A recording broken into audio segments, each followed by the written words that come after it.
ಅಂದ್ರೆ ಕಂಪ್ಲೀಟ್ಲಿ ನಿಮ್ ಮೇಕಪ್ ನಿಮ್ ಕಾಸ್ಟ್ಯೂಮ್ ನಿಮ್ ಹೆಂಡತಿ. ಹೌದು. ಓಕೆ, ನೀವು ಯಾವುದೇ ರೀತಿಯಾದಂತ ಈಗ ಸಿನಿಮಾಗ್ ಬಂದಾಗ ಸಿನಿಮಾದಲ್ಲಿ ಮೇಕಪ್ ಯಾವ್ದು ಯೂಸ್ ಮಾಡಿಲ್ಲ. ನೀವು ಮುಂಚೆ ನಾಟಕದಲ್ಲಾಗಿರ್ಬೋದು ಅಲ್ಲೆಲ್ಲ ಹೆಂಗಿದ್ರು ಹಂಗೆ. ಹೌದು ಹೌದು ಹೌದು. ಏನು ಚೇಂಜಸ್ ಮಾಡಿಲ್ಲ ನೀವು.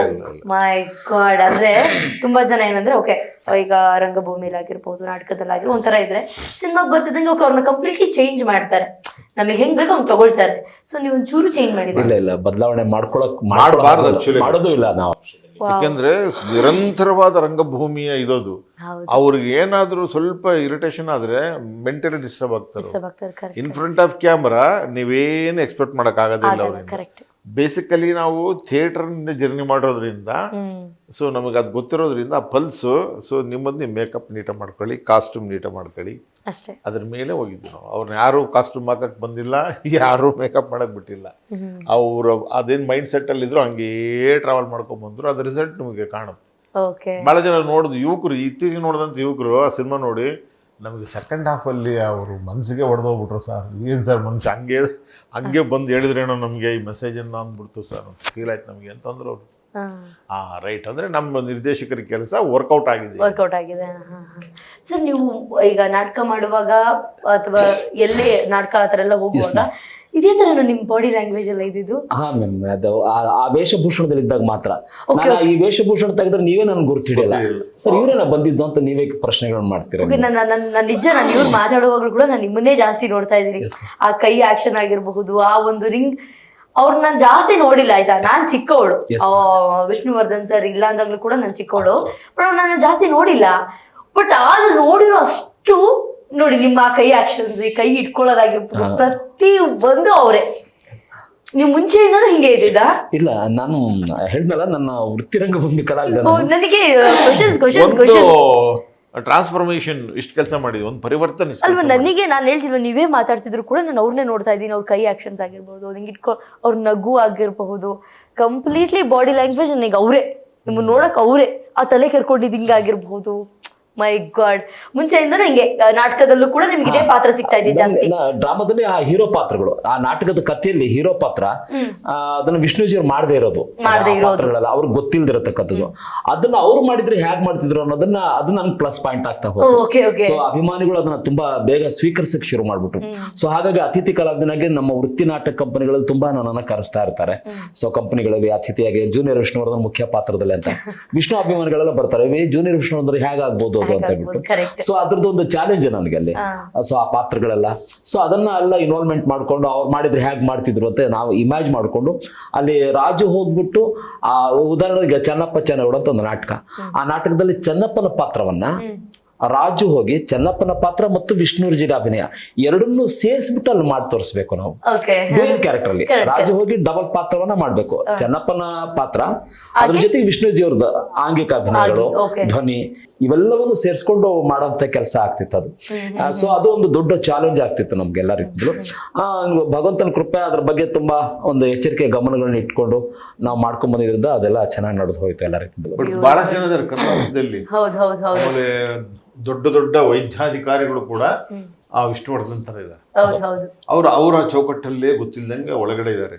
ಆತರ ನೀವು ಕರ್ನಾಟಕದಲ್ಲಿ ಒಂದು ನೆಟ್ವರ್ಕ್ ಇದೆ ವಿಷ್ಣು ಸಾರ್, ಜಿಲ್ಲೆಗೆ ಒಬ್ಬೊಬ್ಬರು ಇದ್ದಾರೆ. ಆದ್ರೆ ಸೂಕ್ಷ್ಮಾತಿ ಸೂಕ್ಷ್ಮ ವಿಚಾರಗಳನ್ನ ಸೊ ಇವ್ರು ತಿಳ್ಕೊಂಡಿದ್ದಾರೆ ನೋಡಿ. ಅವ್ರು ಬರೀ ಅವ್ರ ಆಕ್ಷನ್ ಇದು ನಾನು ಅವ್ರನ್ನ ಅಬ್ಸರ್ವ್ ಮಾಡಿ ನೋಡಿ, ಅವ್ರು ಕಂಪ್ಲೀಟ್ಲಿ ನಾನ್ ನೋಡ್ತಾರೆ ಇದೀನಿ ಅವ್ರನ್ನ ನೋಡಿ, ಅವ್ರ ಫುಲ್ ಆಕ್ಷನ್ ಕಂಪ್ಲೀಟ್ಲಿ ಹಂಗೆ ಇರೋದು. ಓಕೆ ಸರ್, ಈಗ ನೀವು ಆಗ್ಲೇ ಹೇಳ್ತಾ ಇದ್ರಿ ಈ ಸಿನಿಮಾನ ವಿಷ್ಣುವರ್ಧನ್ ಸರ್ ಇಲ್ಲ ಅಂದಿದ ತಕ್ಷಣ ಇದನ್ನ ಸ್ಟಾಪ್ ಮಾಡಿದೆ, ಬೇಡ ಅನ್ನಿಸ್ತು ಸ್ಟಾಪ್ ಮಾಡಿದೆ ಅಂತ ಹೇಳಿದ್ರಿ. ಮತ್ತೆ ಅದೊಂದಷ್ಟು ವರ್ಷಗಳ ಆದ್ಮೇಲೆ ನೀವು ಅವ್ರನ್ನ ನೋಡಿ ಓಕೆ ಮಾಡ್ಬೇಕು, ಅದ್ರದ್ದೊಂದು ಕತೆ ನನ್ನ ಹತ್ರ ಇತ್ತು ಅಂತ ಹೇಳಿದ್ರಿ. ಆಗ್ಲೇನೆ ಇಡೀ ಸಿನಿಮಾಗೆ ಯಾರೆಲ್ಲ ಯಾವ್ಯಾವ ಕ್ಯಾರೆಕ್ಟರ್ ಯಾರು ಅಂತ ಸೆಟ್ ಮಾಡಿ ಇಟ್ಕೊಂಡಿದ್ರ? ಇಲ್ಲ. ಓಕೆ, ನಾನು ಆಫೀಸಲ್ಲಿ ಮಲಗಿದ್ದೆ. ನಾನು ಚೆನ್ನಾಗಿ ಈ ಥರದ್ದು ಮಿರಾಕಲ್ಲು ಅದೆಲ್ಲ ಸಹಜ. ಕೆಲವ್ರಿಗೆ ಅದು ಇಷ್ಟ, ಕರೆಕ್ಟ್ ಮಿರಾಕಲ್ ಅಂತ ನಂಬ್ತಾರೆ, ಇನ್ನು ಕೆಲವರು ನಂಬೋದೇ ಇಲ್ಲ. ನನಗೆ ಲಿಟರ್ ನಾನು ಮಲಗಿದ್ದಾಗ ವಿಷ್ಣು ಸಾರ್ದು ಧ್ವನಿ ಕ್ಲೀನಾಗಿ ಕೇಳಿಸ್ತು ನನಗೆ. ಇನ್ನು ಏನು ಮಾಡ್ತಾ ಇದ್ದೀರಾ, ಏನು ಮಾಡ್ತಾರೋ ಮಾಡಲ್ವೋ ಹೇಳೀಗ ಅಂತ. ನನಗೆ ಸೌಂಡ್ ಕರೆಕ್ಟಾಗಿ ಕೇಳಿಸಿದ್ನಪ್ಪ.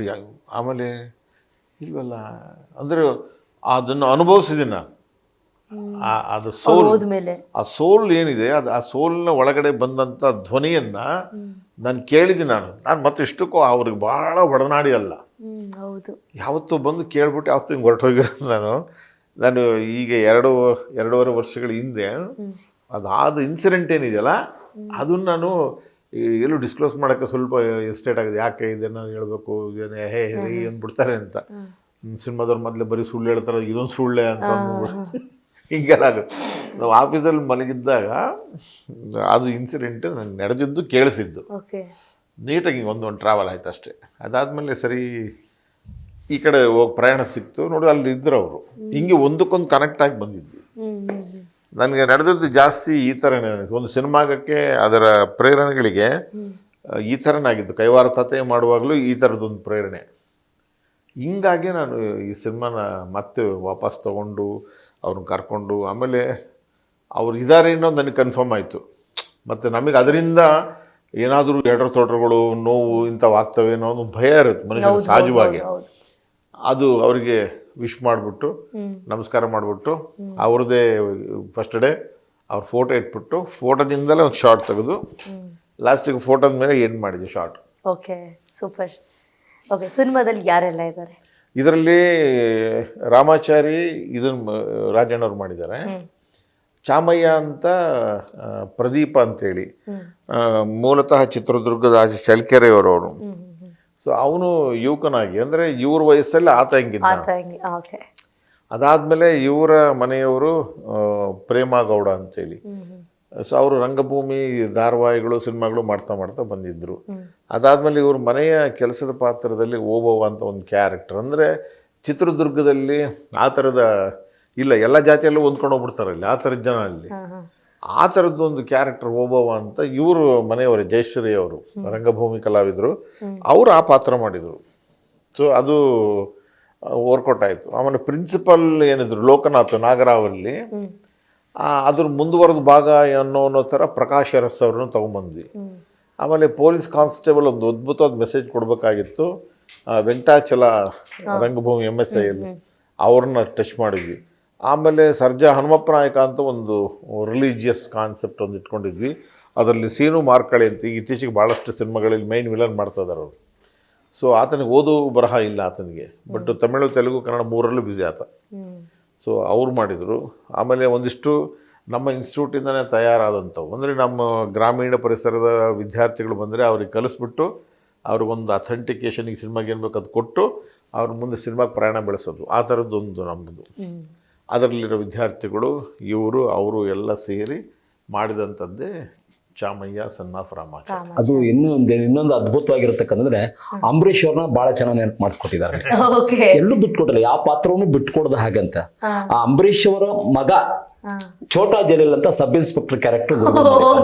ಹೌದು, ಅವರು ಅದೊಂದು ಬಹಳ ಅದ್ಭುತವಾಗಿ ಅದನ್ನ ಎಷ್ಟು ಸಹಜತೆಯಲ್ಲಿ ಮಾಡಿದಾರೆ ಅಂದ್ರೆ, ನಿಜವೂ ಒಬ್ಬ ದಕ್ಷ ಪೊಲೀಸ್ ಅಧಿಕಾರಿನೇನು ಅವರೇ ಮಾಡಿದಾರೆ ಆ ಪಾತ್ರವನ್ನು ಅನ್ನೋಷ್ಟು ಇನ್ವಾಲ್ವ್ಮೆಂಟ್ ಅಲ್ಲಿ ಆ ಪಾತ್ರನ ಗುರುಗಳು ಮಾಡಿದ್ದಾರೆ. ಛೋಟಾ ಜಲೀಲ್ ಅಂತ ಹೇಳ್ಬಿಟ್ಟು ಆತನ ಮಗನೇ ಅನ್ನೋದು ಒಂದು ನೆನಪು.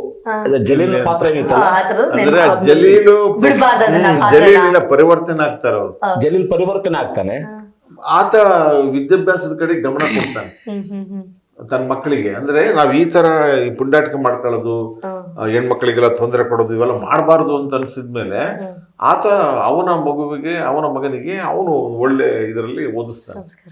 ಅವನು ಓದಿ ಪೊಲೀಸ್ ಆಫೀಸರ್ ಆಗ್ತಾನೆ. ರಿಟೈರ್ಡ್ ಆಗೋ ಟೈಮ್ ನಮ್ಮೂರು ಚಿತ್ರದುರ್ಗದಲ್ಲಿ ಇರೋಣ ಅಂತ ಬರ್ತಾರೆ. ಅವ್ರು ಬಂದ್ಮೇಲೆ ಈ ಸಮಸ್ಯೆ ಶುರು ಆಗತ್ತೆ. ಅವನ ಹೆಸರು ಛೋಟಾ ಜಲೀಲ್ ಅಂತ. ಹೌದೌದು, ಅಪ್ಪನ ಹೆಸರು ಜಲೀಲು, ಇವನ್ ಛೋಟಾ ಜಲೀಲ್. ಆತರ ಮಾಡಿ.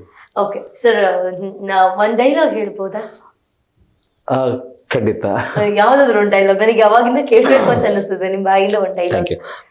ಆಲ್ಮೋಸ್ಟ್ ನಾವು ವಿಷ್ಣುಜಿ ಅವ್ರದ್ದು ನಾನು ಇತ್ತೀಚೆಗೆ ಆರ್ಕೆಸ್ಟ್ರಾಗಳಲ್ಲಿ ಇದೆಲ್ಲ ಮಾತಾಡ್ತಕ್ಕಂಥ ಒಂದು ಸಂಭಾಷಣೆನ ನಾನು ಹೇಳ್ತೀನಿ, ಗುರುಗಳ ಅಪ್ಪಣೆ ತೆಗೆದುಕೊಂಡು. ನಮ್ಮೂರ್ ಜಮೀನ್ ತಗೊಳಕ್ ಎಷ್ಟಲ ಧೈರ್ಯ ನಿನ್ಗೆ? ನಮ್ಮೂರ್ ಜನರಿಗೆ ಕೆಲಸ ಕೊಡಕ್ ನೀನ್ ಯಾವನ್ಲ? ನಮ್ಮೂರ್ಲಿ ಯಾರು ಹಸ್ಕೊಂಡಿದಾರ? ಇಲ್ಲ ನಿನ್ ತಮ್ಮ ಯಾವ ತರ ಬೇಡಕ್ ಬಂದವ್ರ? ಈ ಕೆಮ್ಮಕ್ಕಳು ಇವಳನ್ನ ಕೈ ಕೊಟ್ಟೋಟಂದ್ರು.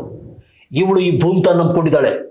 ಈ ಭೂಮ್ತಾಯಿ ಈಕೆ ಕೈ ಬಿಡ್ಲಿಲ್ಲ, ಇದನ್ನ ನಂಬ್ಕೊಂಡೆ ಒಂದೊತ್ತಿನ ಗಂಜಿ ಕುಡಿತಾಳೆ.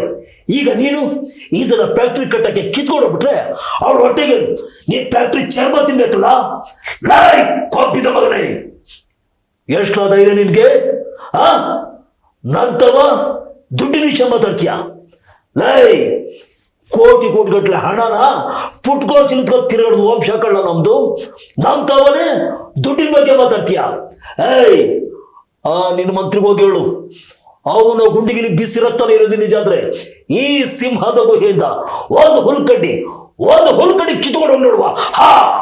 ಓ ಮೈ ಗಾಡ್, ಸೂಪರ್ ಸರ್. ನನಗೆ ಅದೇ ಸಿನಿಮಾದಲ್ಲಿ ನೋಡ್ದಂಗೆ ಹೇಗಿದೆ. Thank you. ಸಖತ್ ಖುಷಿ ಆಯ್ತು ಸರ್. ಸಿನಿಮಾ ಓವರ್ ಆಲ್ ಆಗಿ ಎಲ್ಲೆಲ್ಲೆಲ್ಲ ಶೂಟಿಂಗ್ ನಡೀತು? ಬಾದಾಮಿ, ಬನಶಂಕರಿ ಆ ಭಾಗದಲ್ಲಿ ಮುಗಿಸ್ಕೊಂಡು ಚಿತ್ರದುರ್ಗದಲ್ಲಿ ನಾವು ಮುಂಭಾಗದ ಕೋಟೆಯನ್ನು ಬಹಳ ಸಿನಿಮಾಗಳಲ್ಲಿ ನೋಡಿದ್ವಿ. ಆದರೆ ಚಿತ್ರದುರ್ಗಕ್ಕೆ ಇನ್ನೊಂದು ಮುಖ ಇದೆ, ಅದನ್ನು ಇದರಲ್ಲಿ ಪರಿಚಯ ಮಾಡ್ತಾ ಹೋಗ್ತೀನಿ ನಾನು. ಅಂದರೆ ಮುಂಭಾಗದ ಕೋಟೆಯೇ ಬೇರೆ, ಹಿಂಬದಿಯ ಕೋಟೆಯೇ ಬೇರೆ. ಚಿತ್ರದುರ್ಗ ನಗರ ಪ್ರದೇಶ ಭಾರತದ ಇದರಲ್ಲಿ 2ನೇ ಸ್ಥಾನ ಕೋಟೆಗೆ. ಅದು ನೈಸರ್ಗಿಕವಾಗಿ ಹೇಗಿತ್ತು ಹಾಗೆ ಕಟ್ಟಿದ್ದಾರೆ. ಆಮೇಲೆ 15 ಜನ ನಾಯಕರಸರು ರೂಲ್ ಮಾಡಿದ್ದಾರೆ. 235 ವರ್ಷಗಳ ರಾಜ್ಯಭಾರ ಮಾಡಿದಂಥದ್ದು ಚಿತ್ರದುರ್ಗದ ಇತಿಹಾಸ. ವಿಜಯನಗರ ಸಾಮ್ರಾಜ್ಯದ ತರುವಾಯ ಚಿತ್ರದುರ್ಗ ಇಂಡಿಪೆಂಡೆಂಟ್ ಆದಮೇಲೆ ಮತ್ತಿ ತಿಮ್ಮಣ್ಣ ನಾಯಕನಿಂದ ಕೊನೆಯ ಮದಕರಿ ನಾಯಕ, ದೊಡ್ಡ ಮದಕರಿ ನಾಯಕರವರೆಗೆ ಈ ಸಿನಿಮಾ ಸಾಗುತ್ತೆ. ಅವರ ಎಲ್ಲ ಇನ್ಫಾರ್ಮೇಷನನ್ನು ಚಿತ್ರದುರ್ಗದ ಸಿನಿಮಾದಲ್ಲಿ ಈಗಿನ ಯುವಕರಿಗೆ ಒಂದಿಷ್ಟು ಬಿಚ್ಚಿಟ್ಟಿದ್ದೀನಿ. ಆಮೇಲೆ ಚಿತ್ರದುರ್ಗದ ಇನ್ನೊಂದು ವಿಶೇಷ, ಜಗತ್ತಿನಲ್ಲೇ ಒಂದು ವಿಶೇಷ ಅಂದರೆ ನಾವು ಗಿಡಮೂಲಿಕೆಗಳಿಂದ ಬಂಗಾರ ತಯಾರು ಮಾಡ್ತೇವೆ ನಾವು. ಅದು ವಿಶೇಷ. ಗಿಡಮೂಲಿಕೆಗಳಿಂದ ಬಂಗಾರ, ಬೆಳ್ಳಿ ತಯಾರು ಮಾಡುವಂಥದ್ದು ಚಿತ್ರದುರ್ಗದ್ದು. ವಿಜಯನಗರ ಸಾಮ್ರಾಜ್ಯದಲ್ಲಿ ಎಷ್ಟಿತ್ತು ಅದರ ಮುಕ್ಕಾಲು ಭಾಗ ಚಿತ್ರದುರ್ಗದಲ್ಲಿ ಸಂಪತ್ತು ಹೇರಳವಾಗಿತ್ತು. ಅದನ್ನೆಲ್ಲ ದಿವಾನ್ ಪೂರ್ಣಯ್ಯನವರು, ಹೈದರಾಲಿ ಅವರು, ಟಿಪ್ಪು ಅವರು ದೋಚ್ಕೊಂಡು ಹೋದ್ರೂ ಕೂಡ ಇನ್ನೂ ಅಷ್ಟೇ ಆಳವಾಗಿ ಕೂತಿದೆ. ಅಂದರೆ ಚಿತ್ರದುರ್ಗ ಬಹಳ ವಿಸ್ತಾರವಾಗಿ, ವಿಶಾಲವಾಗಿ, ವಿಭಿನ್ನವಾಗಿ, ವಿಶಿಷ್ಟವಾಗಿ, ಬಹಳ ವಿಶೇಷವಾಗಿದೆ. ಆದರೆ ಚಿತ್ರದುರ್ಗವನ್ನು ನೋಡುವ ಪರಿ ಇದೆಯಲ್ಲ, ಅದು ಬದಲಾಗಬೇಕಾಗಿದೆ. ಬರ್ತಾರೆ ಕೋಟೆ ಹತ್ಬಿಟ್ಟು 7 ಸತಿನ ಕೋಟೆ ನೋಡ್ಕೊಂಬಿಟ್ಟು, ತುಪ್ಪದ ಕೊಳ ನೋಡ್ಕೊಂಬಿಟ್ಟು, ಅಕ್ಕ ತಂಗಿ ಹೊಂಡ ಒಂದ್ಕೊಂಡು ಹೋಗ್ಬಿಟ್ಟು ಹಂಗೆ ಇಳಿದು ಹೋಗ್ಬಿಡ್ತಾರೆ. ಆದರೆ ಚಿತ್ರದುರ್ಗವನ್ನು ನೀವು ನೋಡಬೇಕು ಅಂದರೆ 7 ದಿನಗಳ ಕಾಲ ನೋಡ್ಬೇಕು.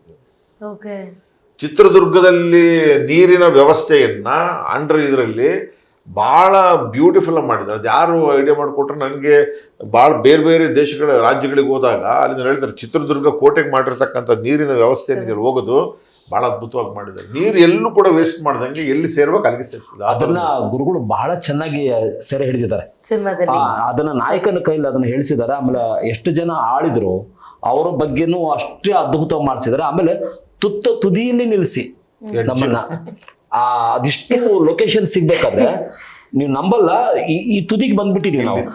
ಆ ತುದಿಲಿ ನಿಲ್ಸಿದ್ದಾರೆ, ಇದು ಹೀಗೆ ಇಳಿಸಾರೆ, ಇಷ್ಟೇ ಡಿಪ್ಪು, ಇಲ್ಲಿಂದ ಏನಿಲ್ಲ ಪೂರ್ತಿ ಆಳ, ನಮ್ಮನ್ನ ಇಲ್ಲಿ ನಿಲ್ಸಿದ್ದಾರೆ. ತುದಿಗೆ ನಿಂತ್ಕೊಂಡು ಇವರು ಕೂಡ ನಿಂತ್ಕೊಂಡು ಅದ್ರೆಲ್ಲ ತೋರಿಸ ಕ್ಯಾಮ್ರಾಮನ್ ಪ್ರತಿಯೊಬ್ಬರು ಅವ್ರು ಮೋಟಿವೇಟ್ ಮಾಡಿದ್ರಲ್ಲ ಎಲ್ರು ಅಲ್ಲಿ ನಿಲ್ಲೋಷ್ಟು ಒಂದು ನಮ್ಗೆಲ್ಲ ಮೈಂಡ್ ಸೆಟ್ ಆಗೋ ರೀತಿಯಲ್ಲಿ ನಡೆದಲ್ಲ. ಅವ್ರು ನಡ್ಕೊಂಡ್ ರೀತಿ ಆಗಿತ್ತು. ಅಲ್ಲಿವರೆಗೂ ಹೋಗಿ ನಿಂತ್ಕೊಂಡ್ಬಿಟ್ಟಿದ್ವಿ ನಾವೆಲ್ಲ. ನಿಂತ್ಕೊಂಡು ಅದಿಷ್ಟು ನೀರಿನ ವ್ಯವಸ್ಥೆ ಏನಿದೆ ನಿಜವಾಗ್ಲೂ ಬಹಳ ಅದ್ಭುತವಾಗಿದೆ.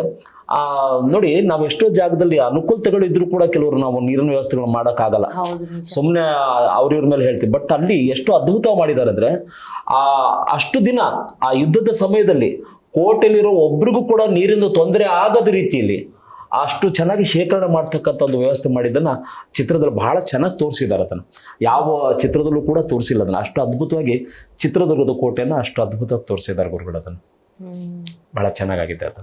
ಮತ್ತೆ ಅಷ್ಟೇನಾ ಸರ್ ಅದೆರಡು ಲೊಕೇಶನ್? ಇಲ್ಲ, ಅವೆರಡು ಬೆಂಗಳೂರು, ಚಿತ್ರದುರ್ಗ, ಬಾದಾಮಿ, ಬನಶಂಕರಿ. ಓವರಾಲ್ ಆಗಿ ಇಷ್ಟು ಕಡೆ ಶೂಟಿಂಗ್ ಮಾಡಿದ್ದು. ಆ ಕಥೆ ಇದ್ದಿದ್ದು ಅಷ್ಟೇ. ಅದು ಓಕೆ ಓಕೆ ಓಕೆ ಆ ಚೌಕಟ್ಟಲ್ಲೇ ನಡಿಬೇಕದು. ಅಲ್ಲಿ ಸುತ್ತಮುತ್ತ ಬೇರೆ ಬೇರೆ ಸಣ್ಣ ಸಣ್ಣ ಗ್ರಾಮಗಳಿದ್ದು ಅವನ್ನೆಲ್ಲ ಮಾಡ್ಕೊಂಡ್ವಿ. ಅದನ್ನೆಲ್ಲ ಯುಟಿಲೈಸ್ ಮಾಡ್ಕೊಂಡ್ರಿ.